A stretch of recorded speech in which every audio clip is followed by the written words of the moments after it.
Hello, सायलीज किचनमध्ये तुमचं सर्वांचं मनापासून स्वागत.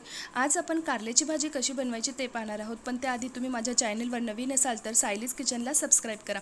चला तर आपण आता रेसिपीकडे वळूया. मी या ठिकाणी कढई गरम होण्यासाठी ठेवली होती. त्यामध्ये तेल घालून घेतलेलं आहे. तेल चांगले तापल्यावर त्यामध्ये जिरे घालून घेतलेले आहे. जिरे चांगले तडतडले की त्यामध्ये मी स्वच्छ धुवून चिरून ठेवलेली कारली घालून घेतलेली आहे.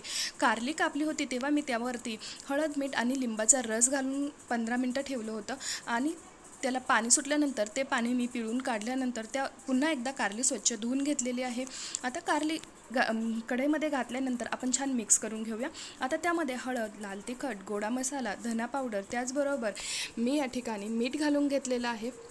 आता यामध्ये मी आमसूल पावडर घालून घेणार आहे. आमसूल पावडर घालून झाल्यावरती त्यामध्ये चवीनुसार गूळ घालून घ्यायचा आहे. गूळसुद्धा आपल्या चवीनुसार घालायचा आहे. आता हे आपण छान मिक्स करून घेऊया.